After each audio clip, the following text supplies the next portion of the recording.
मित्रों नमस्कार। Parameter of law के इस चैनल में मैं आपका मित्र रिटायर्ड जज अशोक शर्मा आपका हार्दिक अभिनंदन करता हूं। आज मैं इस वीडियो में न्यायालय के आदेश की अवमानना अर्थात कंटेम्प्ट ऑफ कोर्ट क्या होता है। प्राय आपने सुना होगा कि फला व्यक्ति ने कंटेम्प्ट ऑफ कोर्ट कर दिया। ये कंटेम्प्ट ऑफ कोर्ट क्या है, किस प्रावधान के तहत है, सारी बातें इस वीडियो में बताऊंगा। वीडियो को शुरू से अंत तक देखें, एस्केप न करें। न्यायालय के आदेश की अवमानना या कंटेम्प्ट क्या है। अभी हाल ही में माननीय सर्वोच्च न्यायालय में जस्टिस गवाई ने इलेक्टोरल बॉन्ड के संबंध में जब सुनवाई चल रही थी, एक वकील साहब को कंटेम्प्ट का नोटिस देने की बात कही थी। निर्णय या आदेश किसी भी न्यायालय का जो होता है उसकी अवमानना कंटेम्प्ट की श्रेणी में आती है और इस वीडियो में मैं ऑल अबाउट कंटेम्प्ट आपको बताऊंगा।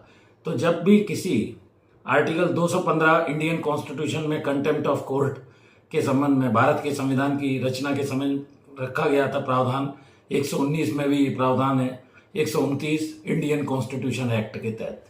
और high court shall be a court of record. High court जो होगा वो एक अभिलेख न्यायालय के रूप में जाना जाएगा और supreme court shall be court of record. Supreme court भी अभिलेख न्यायालय है। जो भी निर्णय निम्न न्यायालय के द्वारा दिया जाता है उस पर ये सभी पर सुप्रीम कोर्ट के जो रूलिंग है वो लागू होती है। The decision of the supreme court shall be binding on all the courts. वो उनको पालन करना होता है जो भी रूलिंग बनकर माननीय सर्वोच्च न्यायालय के द्वारा दी जाती है। सुप्रीम कोर्ट किसी भी व्यक्ति को आर्टिकल 142 के तहत भी कंटेम्प्ट का नोटिस देकर न्यायालय के आदेश की अवमानना के संबंध में दंडित कर सकता है। 215 जैसा मैंने बताया, आर्टिकल 215 में इंडियन कॉन्स्टिट्यूशन में इस संबंध में प्रावधान है। दो तरह के कंटेम्प्ट होते हैं, एक सिविल और एक क्रिमिनल। कोई भी निर्णय आदेश उसका अवज्ञा या उल्लंघन करने पर उसे कंटेम्प्ट का दोषी ठहराया जा सकता है। सिविल प्रिजन में भी भेजा जा सकता है सिविल केसेस में। दूसरा होता है न्यायालय के आदेश की क्रिमिनल कंटेम्प्ट। आपराधिक कोई भी निर्णय दिया गया है उसका पालन नहीं करना आपराधिक न्यायालय के द्वारा, वो आपराधिक अवमानना चिन्हित हो सकती है, मौखिक हो सकती है, लिखित हो सकती है, प्रकाशन के द्वारा हो सकती है।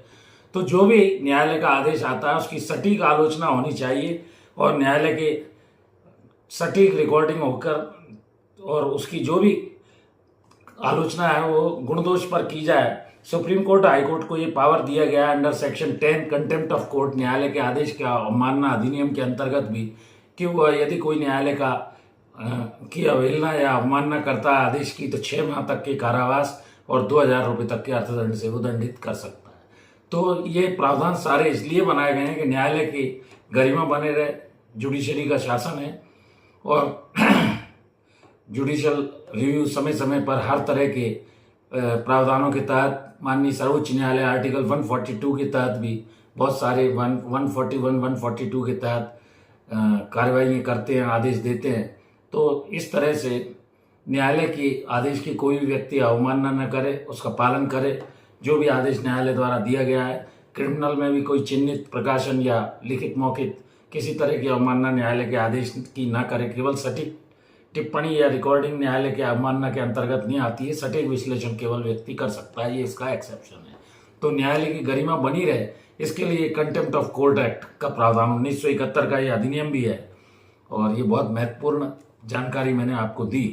तो मैं समझता हूँ supreme court shall be court of record अभिलेख न्यायालय के रूप में होता है। जो निर्णय वो देता है वो सुप्रीम कोर्ट के अधीनस्थ जितने भी न्यायालय हैं उन पर बंधनकारी प्रभाव रखता है, सभी लोगों पर लागू होता है और किसी भी व्यक्ति को आर्टिकल 142 के तहत भी वो कंटेम्प्ट का नोटिस जारी कर सकता है। तो न्यायालय की गरिमा का ध्यान रखिए, किसी तरह से न्यायालय के आदेश की अवमानना न हो, प्रत्येक व्यक्ति को इसका ध्यान रखना चाहिए। वीडियो कैसा लगा, चैनल से जुड़े रहिए। पैरामीटर ऑफ लॉ चैनल में मुझे अत्यधिक स्नेह मिल रहा है। मेरे 42,500 के करीब सब्सक्राइबर हो चुके हैं। वीडियो अच्छा लगा हो तो लाइक करें, शेयर करें। जिन्होंने सब्सक्राइब नहीं किया है कृपया सब्सक्राइब करें।